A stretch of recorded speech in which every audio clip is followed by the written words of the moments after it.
Welcome to ज्ञान सेतु। तो आज है हिस्ट्री फाउंडेशन बैच की क्लास नंबर 7 और इस क्लास में हम सिंधु घाटी सभ्यता के पार्ट 2 लेक्चर को देखने वाले हैं। तो हम जो हड़प्पा स्थल के देख रहे थे प्रमुख स्थलों के बारे में, जहां पर हमने पिछले लेक्चर में मोहनजोदाड़ो और आपकी हड़प्पा के बारे में देख लिया था। आज ये हमारी तीसरी स्थान की तरफ हम बढ़ रहे हैं, जहाँ पर स्थान का नाम है लोथल। कॉपी निकाल लेंगे, साथ साथ चीज़ों को नोट करते हुए भी चलेंगे। सारी चीज़ों को मैं एकदम बेहतरीन फॉर्मेट में बताने वाले हैं। तो आइए, अब तीसरा जो हमारा सबसे इम्पोर्टेंट जगह हो जाती है आपकी लोथल। लोथल की बात करते हैं। सबसे पहला क्वेश्चन बनता है कि लोथल कहाँ पर अवस्थित है। तो लोथल ये गुजरात में भोगवा नदी के तट पर अवस्थित है। कहाँ पर? गुजरात में भोगवा नदी के तट पर। और इसके उत्खननकर्ता SR राव या फिर रंगनाथ राव थे। और कहा जाता है कि लोथल यह एक व्यापारी नगर था और सिंधु घाटी सभ्यता का एक प्रथम बंदरगाह नगर भी था ये। ठीक, तो इतने बात कि कहाँ पर इसकी स्थित है? गुजरात के भोगवा नदी के तट पर। उत्खननकर्ता कौन है? SR राव। और यह एक व्यापारी नगर था। अब यहाँ से जो हमको अवशेष मिला है इस लोथल से, इसमें सबसे पहला प्रमाण हमको गोदीवाड़ा का देखने को मिलता है कि यहाँ से एक डॉकयार्ड मिला है और ये सिंधु सभ्यता का सबसे बड़ी कृति देखने को मिलती है, ये डॉकयार्ड। तो ये कहाँ से हमको डॉकयार्ड या फिर गोदीवाड़ा मिला है? ये आपकी सिंधु घाटी सभ्यता का एक प्रमुख स्थल लोथल से हमको देखने को मिला है। इसके अलावा कुछ अन्य साक्ष्य भी हैं जो हमको इस लोथल से मिले हैं, जैसे कि मनके बनाने की कारखाना। मनके मतलब क्या होता है? एक बीड जिससे माला बनता है। इसके बाद अलावा चावल का साक्ष्य यहाँ से देखने को मिलता है। फिर यहीं से फारस की मुहर हमको देखने को मिलती है। और इस फारस की मुहर से हमको ये मालूम लगाए पुरातात्विक लोग कि हो ना हो इस समय हड़प्पा का जो व्यापार हो रहा था फारस के साथ हो रहा था। और फिर यहीं लोथल से चक्की के 2 पार्ट मिले हैं। जो चक्की होता है और जिसमें दाल पीसा जाता है, वो सारी चीज़ें इसी जगह से मिली है। तो कौन कौन चीज़ें? मनके बनाने की कारखाना, चावल के साक्ष्य, फारस की मुहर, चक्की के 2 पार्ट, ये सब कहाँ से मिले हैं? तो ये सब के सब आपके लोथल से मिले हैं। और हमको कुछ चीज़ें देखने को मिलती है, जैसे कि इसमें अपवाद स्वरूप आपको देखने को मिल जाती है कि इसके घरों के दरवाजे जो थे वो मुख्य मार्ग की तरफ खुलते थे। मतलब कि हड़प्पा सभ्यता कहा जाता है कि जितने भी आपके घरे थे वो घर के जो दरवाजे होते थे, जैसे मान लीजिए ये बीच में कोई रास्ते हैं, यहाँ पर कोई घर है, तो इसके घर के दरवाजे इसके मुख्य मार्ग की तरफ नहीं खुलते थे, बल्कि साइड में या फिर पीछे की तरफ खुला करते थे। परंतु लोथल ही एक ऐसा जगह था जहाँ पर आपको दरवाजे आपको मुख्य मार्ग की तरफ खुलते हुए देखने को मिल जाते हैं। बाकी शहरों में दरवाजे गलियों में खुला करते थे। IBC यानी इंडस वैली सिविलाइजेशन में बाकी शहरों में दरवाजे गलियों में देखने को मिलते हैं। इसके अलावा यहाँ से एक और चीज़ें मिली है, घोड़े की मृण मूर्तियाँ। कहाँ से मिली है? तो ये लोथल से मिली है। तो ये लोथल के बारे में कंप्लीट जानकारी रहा कि लोथल से हमको क्या क्या मिला। अब आइए लोथल के बाद अगले नेक्स्ट प्रमुख स्थल की तरफ बढ़ते हैं। अब लोथल के बाद एक और प्रमुख जगह के बारे में हमको मालूम चलता है, और वो कौन है? तो धौलावीरा। आइए सबसे पहले इसकी स्थिति के बारे में जानते हैं। धौलावीरा ये जो अवस्थित है गुजरात में अवस्थित है। कहाँ पर? गुजरात में। और इसके उत्खननकर्ता, इसकी जो खोज किए थे वो थे रविंद्र सिंह बिष्ट। और यह शहर किसी भी नदी के किनारे स्थित नहीं था। अब तक जितने शहर हम लोग पढ़े, हड़प्पा पढ़े, मोहनजोदाड़ो पढ़े, चाहे आपकी लोथल पढ़े, ये सब नदी के किनारे था। परंतु ये जो धौलावीरा था ये किसी भी नदी के किनारे नहीं था। अब बात करते हैं इस धौलावीरा के नगर की संरचना की कि किस प्रकार से इस धौलावीरा के नगर बने होते थे। तो ऐसा माना जाता है, पुरातात्विक ऐसा मानते थे कुछ साक्ष्यों के बेसिस पर, कि यह शहर मुख्यतः 3 भागों में बटा था। एक पूर्व की तरफ था, एक मध्य की तरफ था और एक पश्चिम की तरफ था। बाकी हड़प्पा सभ्यता के बाकी नगर 2 भागों में थे, लेकिन धौलावीरा ही एकमात्र ऐसा नगर था जो कि 3 भागों में बटा था। अब इन तीनों का क्या चीज़ है तो सुनिए। यहाँ से धौलावीरा से हमको कई सारी अवशेषें मिली हैं। तो धौलावीरा से हमको 16 जलाशय देखने को मिलते हैं। 16 जलाशय और ये जलाशय कृत्रिम हुआ करते थे, खुद मानव इसको बनाया था। और यहाँ से उत्तम जल प्रबंधन का भी प्रमाण हमको इस धौलावीरा से देखने को मिलता है। तो क्या क्या? 16 जलाशय, कृत्रिम जलाशय थी ये, और साथ साथ यहाँ पर काफ़ी वाटर मैनेजमेंट का बेहतरीन तरीके उपलब्ध है। इसके अलावा बात करते हैं कि और यहाँ से क्या क्या चीज़ें मिली है। तो यहीं से हमको एक स्टेडियम के साक्ष्य देखने को मिले हैं। फिर इसके अलावा सूचना पट, एक साइन बोर्ड का चित्र देखने को मिला है। यह सूचना पट पॉलिश युक्त होता था और इस पर बड़े अक्षर लिखे होते थे। इसका प्रमाण हमको कहाँ से मिला है? तो आपके धौलावीरा से मिला है। तो ये आपकी अगली स्थल थी।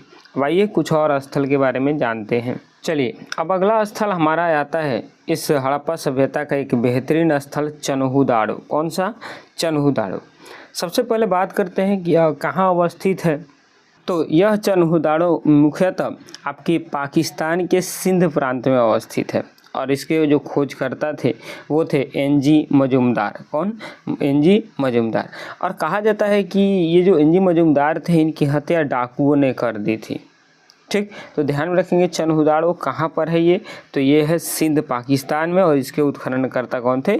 मजूमदार साहब थे और इनकी हत्या डाकुओं ने कर दी थी। अब बात करते हैं कि चन्हुदाड़ो से आखिर हमको मिला क्या चीज़ है।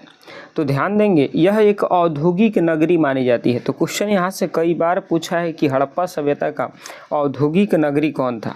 आपसे पूछता है हड़प्पा सभ्यता का एकमात्र बंदरगाह कौन था? तो वो था लोथल। डॉकयार्ड के बारे में अभी हम लोग बात किए हैं। लेकिन क्वेश्चन अगर ये पूछे कि हड़प्पा सभ्यता का एक औद्योगिक नगर कौन था, तो चन्हुदाड़ो।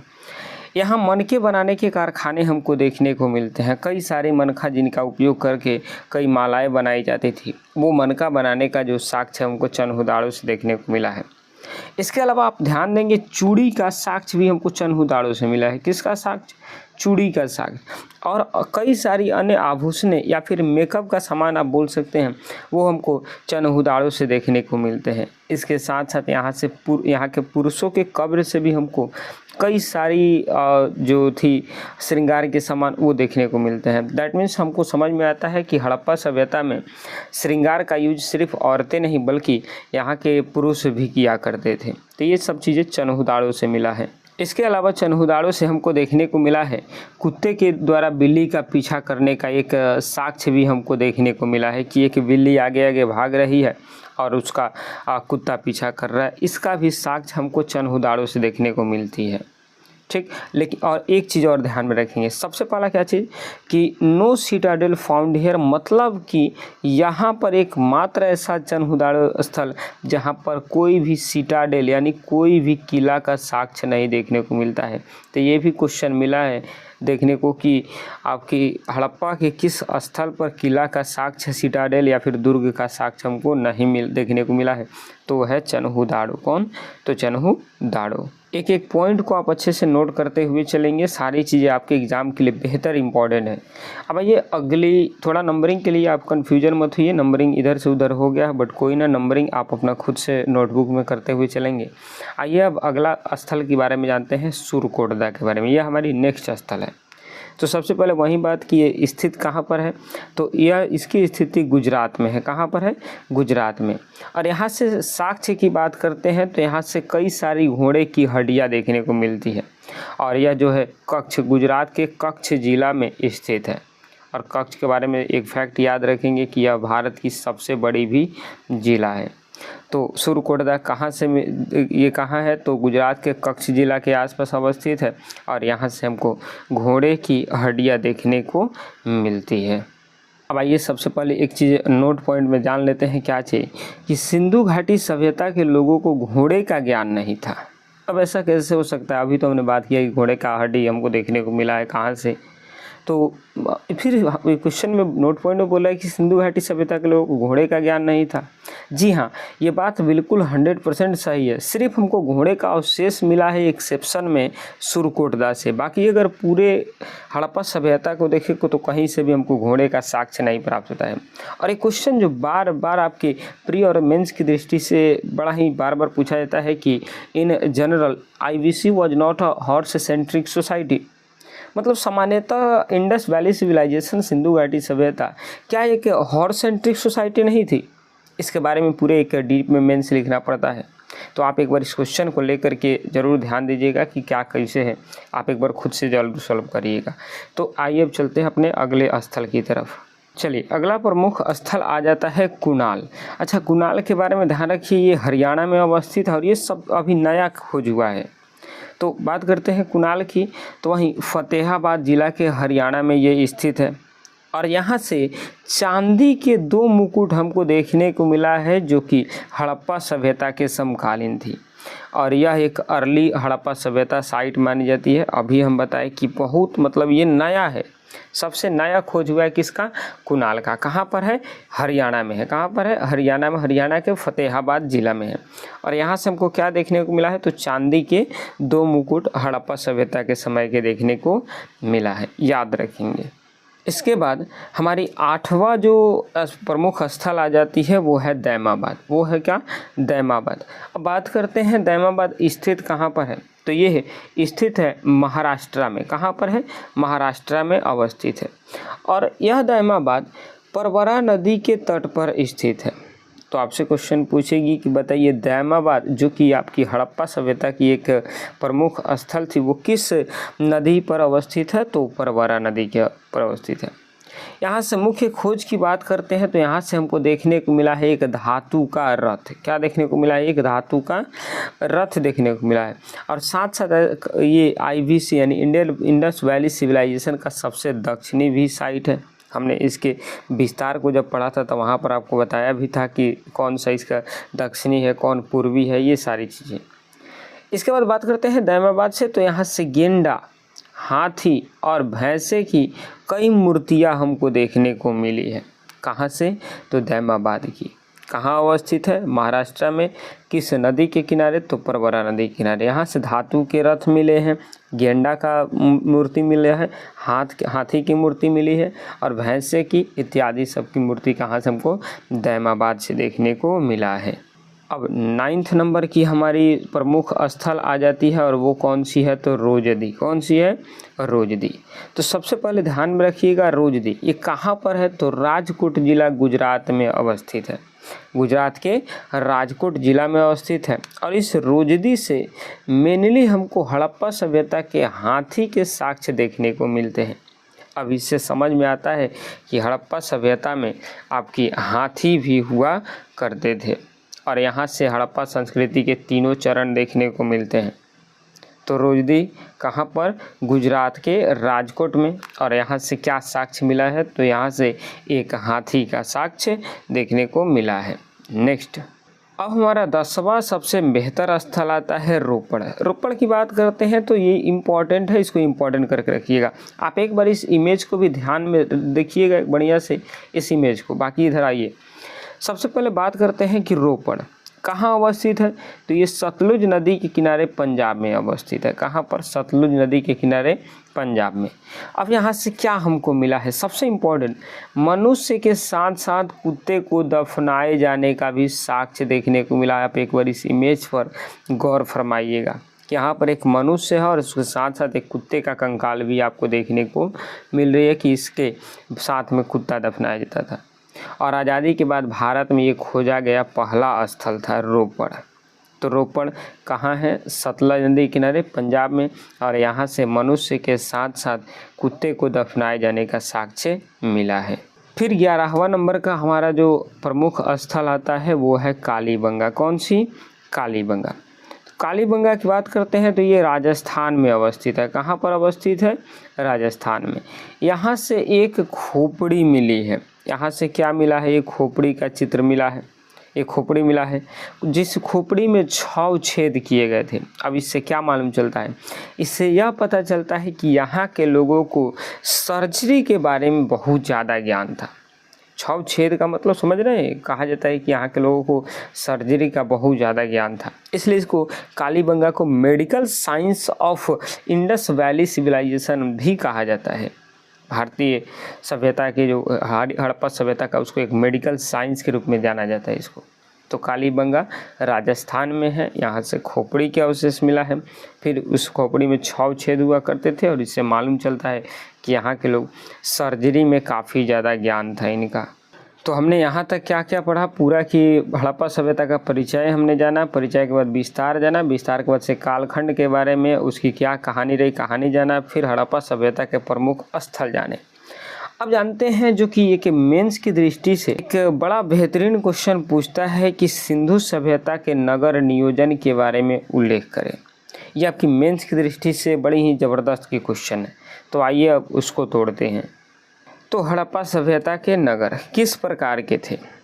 देखिए, अभी एक एक पॉइंट को आप अच्छे से देखते हुए चलेंगे और साथ साथ चीज़ों को नोट करते हुए भी चलेंगे। हड़प्पा सभ्यता के नगर की विशेषताएं थी कि यह विश्व का प्रथम नगरीय सभ्यता थी। ग्रामीण की बात नहीं कर रहे हैं, ग्रामीण सभ्यता आपको वैदिक सभ्यता में देखने को मिलेगी। यह विश्व की एक प्रथम नगरीय सभ्यता थी और सिंधु सभ्यता अपने विशिष्ट नगर नियोजन के लिए काफ़ी ज़्यादा प्रसिद्ध है। यहाँ पर नगरों को काफ़ी व्यवस्थित तरीके से बसाया गया था और पूरे नगर को 2 भागों में बांटा गया था। तो क्या कि यह विश्व की प्रथम नगरीय सभ्यता थी। नगर नियोजन को बड़ा बेहतरीन तरीके से सजाया गया था। सारे चीज़ों को नाला से लेकर के, घर से लेकर के, कुआं रखना, ये सब चीज़ें मतलब एकदम बेहतरीन योजनाबद्ध ये पूरी की पूरी शहरें हुआ करती थी। इस हड़प्पा सभ्यता के नगरों को मुख्यतः 2 पार्ट में बांटा गया था। तो अब बात करते हैं कौन कौन। तो एक बार आप इस इमेज को ध्यान देंगे, इमेज कैसा है। एक तरफ आपको देख रहे होंगे 2 पार्ट में ये बटा है, एक तरफ जहाँ पर बहुत ज़्यादा घर है जबकि एक तरफ कम ही घर है। तो ये 2 प्रकार से हुआ करती थी। एक होता था पूर्वी भाग और एक होता था पश्चिमी भाग नगरों के विभाजन में। पूर्वी भाग यह एक आवासीय भाग होता था और यहाँ पर आम नागरिक रहा करते थे, जो कि इस इमेज में आपको दिख रहा होगा। यहाँ पर आपको पूर्वी भाग देखने को मिला जहाँ पर एक आम आदमी के घर हुआ करते थे और ये एक आवासीय था। जबकि जो पश्चिमी हिस्सा था ये एक दुर्गीकृत हुआ करता था। दुर्गीकृत कहने का मतलब एक दुर्ग था, एक किले प्रकार के था जहाँ पर कहा जाता है कि वहाँ के हेड रहा करते थे, वहाँ के पुरोहित लोग रहा करते थे, वहाँ के देवी देवता उस समय के रहा करते थे। तो यह हिस्सा दुर्गीकृत होता था और यह ऊंचे टीले पर भी स्थित था। देखो, अगर आप मोहनजोदाड़ो मूवीज देखे होंगे तो वहाँ पर आपको दिख रहा होगा कि एक राजा के बारे में दिखाया गया है उस मूवी में, जबकि प्रमाण नहीं मिलता है कि यहाँ पर राजा वाकई था या फिर नहीं था, किस प्रकार से शासन प्रणाली चलती थी, इसका प्रमाण हमको नहीं मिला है। अब इस नगर नियोजन में जो है सड़कें और ग्रिड प्रणाली के बारे में बात करते हैं कि इस हड़प्पा सभ्यता की सड़कें किस प्रकार थी। पूरी अभी नगर के बारे में बात कर रहे हैं, तो नगर के बारे में हमने बेसिक जाना कि घरें कैसी होती थी, अब जानते हैं सड़क कैसी होती थी। तो सड़कें एक दूसरे को समकोण पर काटती थी जिसको ग्रिड पद्धति कहा जाता था। शहर ग्रिड पैटर्न पर बसे होते थे कि पूरा ऐसे गया फिर आपकी सीधे ऐसे घूम गया, तो इस प्रकार से शहरें हुआ करती थी। सड़कें चौड़ी और सीधी होती थी और पूरा नगर जाल की तरह एकदम विभाजित था। आप कभी अगर आपको देखने को मिले हड़प्पा सभ्यता के NCERT की किताब का, तो आपको देखने को मिलेगा कि पूरा हड़प्पा सभ्यता एक जाल पद्धति में बना है जो कि पूरी की पूरी समकोण पद्धति पर आधारित थी। यहाँ पर सड़कें एक दूसरे को समकोण पर काटती थी। अब बात करते हैं कि इस समय के घरों के दरवाजे किस प्रकार हुआ करते थे। तो इस समय के घरों के दरवाजे मुख्य मार्ग पर नहीं खुलते थे, प्रत्येक अक्सर पिछवाड़े या बगल की गलियों से ही खुलता था यहाँ के घर के दरवाजे। एक्सेप्शन आपको लोथल में बताए थे कि वहाँ पर दरवाजे जो होते थे वो मुख्य सड़कों की ओर खुला करते थे। बाकी इस जितने भी हम लोग स्थल पढ़े हैं, इस स्थल में कोई भी स्थल आपको नहीं देखने को मिलेगा जहाँ पर दरवाजे मुख्य मार्ग की तरफ खुले हों, बल्कि सब उसके पीछे या साइड में गली में खुला करते थे। अब बात करते हैं कि घरों की बनावट किस प्रकार थी इस समय।